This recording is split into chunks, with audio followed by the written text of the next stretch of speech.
Three, two, one. Hello. Hope everyone's doing okay out there. I personally got some half and half boba today, and it tastes very good.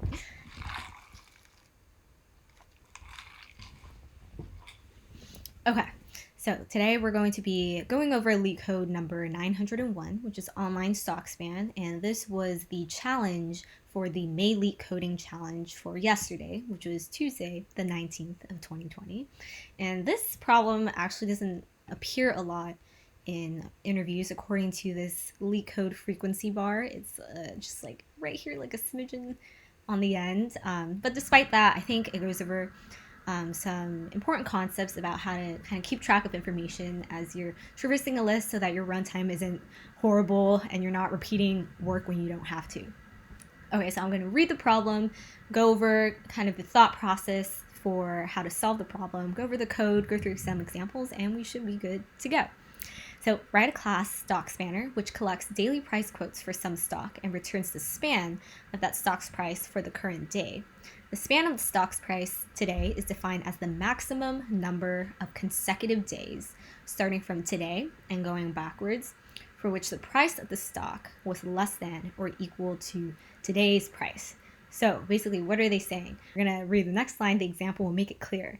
So for example, if the price of a stock over the next 7 days were these numbers, then the stock spans would be these numbers.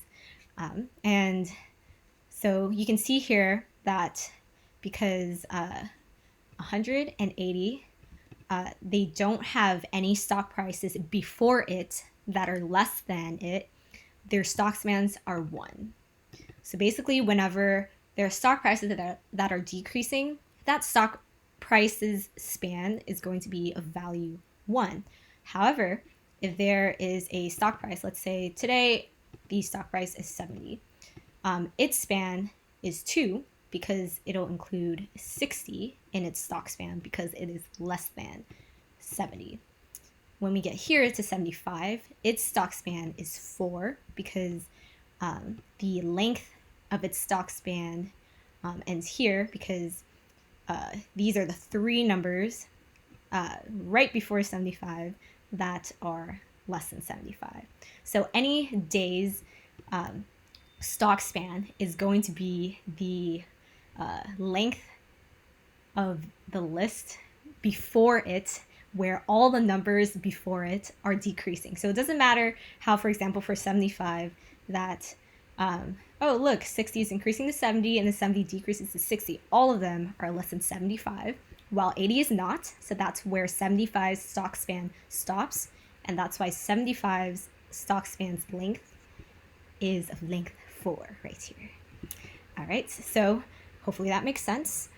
And here is an example of how they call the methods in our stock spanner class. Basically, there's a next method, and it'll enter a stock price for a particular day, and it'll return that stock price's stock span. And here are some notes where the price would never, the parameters would never be greater than 10 to the 5th, and here are the most number of calls and the time limits. All right, so how do we approach this problem? We definitely don't want to do repetitive work. Like, we wouldn't want to be, let's say we're at 75 and we're like, oh my gosh, 60 is less than 75, but how many elements before 75 are less than 75? You don't want to recount backwards every single time. So we definitely want a data structure that will keep track of what we've seen so far as we traverse through the list. And for this particular problem, as you can probably see here already in the code, that'll be a stack, and I'll explain why that works.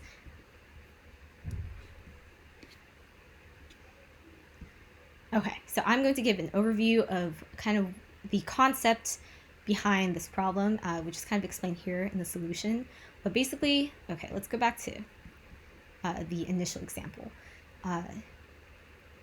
Basically, you see here, whenever consecutive elements are decreasing, whenever you compare to the previous element and you're like, oh, the previous element is greater than me, you already know your own stock span is 1. So that's easy to tell.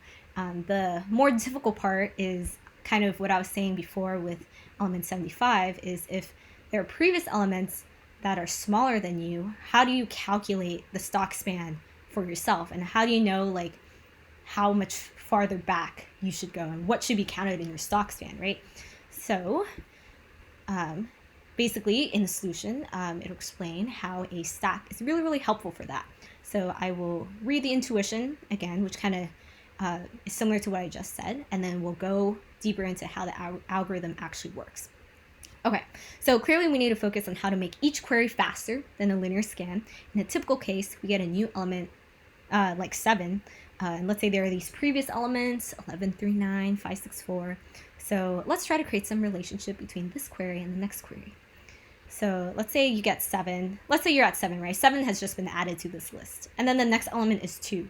This is what I was saying before. You know your answer for 2 is 1 because that's just the parameter of the problem. If the previous element is greater than you, you know your stock span is just yourself. Okay, but if we get an element like 8, so let's say 7 has been added here and then 8 has been added here. The concept behind the problem is you know your answer will be yourself, will be 1, which includes 8 itself, plus the previous answer for 7, because 8 stops at the same value as 7, which is basically saying 8 will include the answer for any numbers that are smaller than it, because that's the premise of the problem. Your stock span will include any range of numbers before that are decreasing. All right, and then the same goes for like 10. Basically, the answer is 1 plus the previous answer plus the answer for 9. Okay, so fundamentally, so notice throughout this evaluation, we only care about elements that occur in increasing order, and we shortcut to them. So that is from adding if you add an element like 10, so let's say right now the list is like 4 and then 7 and then 10. You'll know to include the answer for 7 and then 9, but you don't include 11 because 11 is greater than 10. So here it says a stack is an ideal data structure to maintain what we care about efficiently. So what do we want to put in our stack? So that's where the algorithm comes into play. So we're going to maintain a weighted stack of decreasing elements. The size of the weight will be the total number of elements skipped. So for example, for this example, our stack at the very end will include 11 with weight 1. Makes sense because it's the first element, there's nothing before it, so its stock span is 1. 9 will have a weight of 2. Makes sense because this is of length 2 and 3 is less than 9, but 11 is not, so it stops here. Same thing for 7. 7 will include 5, 6, 4, and 7. So if we add a new element like 10, this helps us count the previous values faster by popping weighted elements off the stack. And you pop it off and add that element's weight to 10 if it's if the stock price for that tuple is less than 10, because 10's answer will include anything smaller than it, right? So that's why at the very end, 9 and 7 are less than 10. So that will be included in its weight, which is 2 plus 4 plus 1 for the new element, that is 10. 2 plus 4 plus 1 is 7. The stack at the very end of that will look like this. And I'm going to go step by step to show you how this works throughout the entire thing. But first, let's go through the code so you know how the stack additions and popping off is working. All right, so we're going to initialize our stack as a list, and in the next method, we will initialize weight. It'll be 1 because the default minimum stock span will be 1 no matter what. Okay, and we're going to have a while loop to check if there's anything in this stack, then we want to add stuff, right? And you want to check if the last element, so the last element's stock price, which is the first element here, so basically the last tuple in our stack, if that is less than or equal to our price. And it makes sense that we're checking the last one, right? Because you don't want to start at the beginning. This makes sense. You only care about things that are continuous from where you are. Okay, so you basically repeatedly check if the last element is smaller than your current price. And if it is, then you want to add that tuple's weight to it. And you pop it off so you can keep checking progressively into the stack, which makes sense with our example of 10, right? We're like, okay, we want to pop off 7. We're going to add that to 10's weight. And we also want to pop off 9. So we can add that to 10's weight and kind of, collapse it. Because 10's included in, or 10 should include 9 and 7's weights, but not 11. Okay, So after we're done, we append the price and the weight, and we return that weight. And I'm going to go over how that works step by step for this particular example. Okay, so first we have 11. 11, we initialize our weight. Right now there's nothing in the stack because 11 is our first element. So we do not enter the loop. And then, so now we append the price, which is 11, and our default weight of 1 to the stack. So this line I'm about to write will just represent our stack. We'll write this. Okay, so now we're on 3. All right, 3. Okay, there's something in the stack. And is the last price in the stack less than or equal to our price? No, right? Because right now it's 11, and 11 is greater than 3. So we do not enter the loop, and we append 3 with the initialized weight of 1 to the stack. Cool. Now we're on 9. 9, we enter, there is stuff in the stack. Is the last element less than or equal to our price of 9? Yes, because 3 is less than 9. And we want to add 3's weight to our initial weight of 1. So 1 plus 1 is 2. So we've popped off 3 here because it is less than it, and added its weight to 9. So now 9 is a weight of 2. And we stop looping because we check the next element, right? When we check the next element, we see it's 11. So we don't enter the loop. That's why we append to the stack.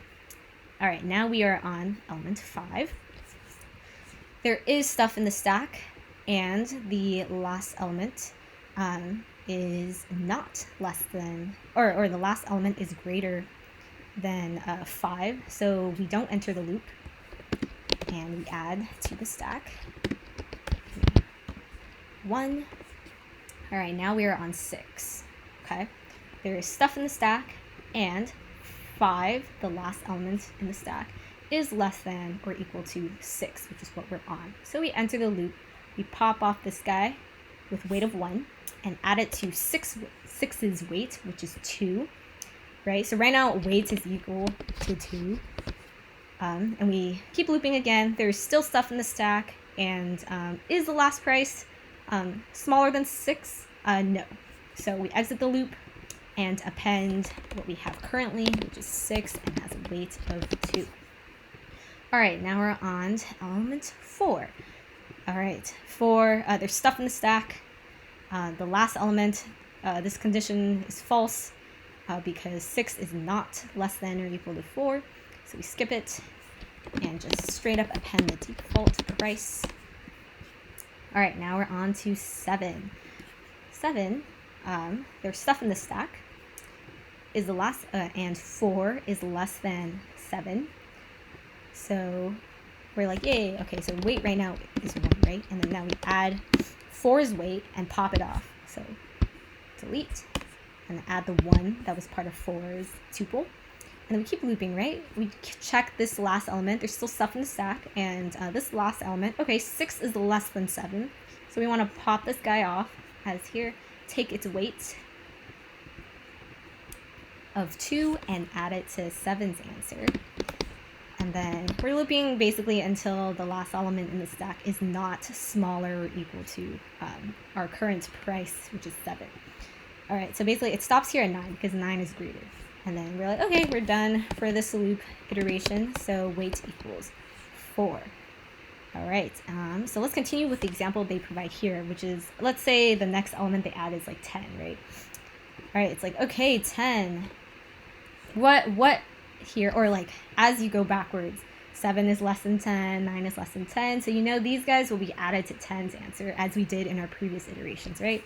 So we have a 2 plus 4 plus a default weight of 1, which is set for 10 to include itself as part of the span.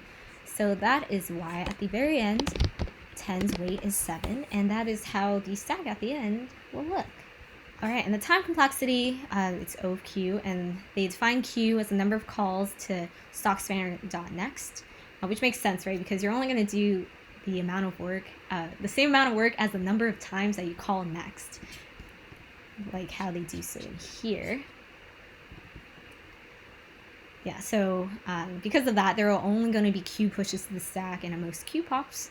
And the space complexity, you're going to contain information for the queue elements that you have called next on. So hopefully this helped you a little bit with understanding this problem.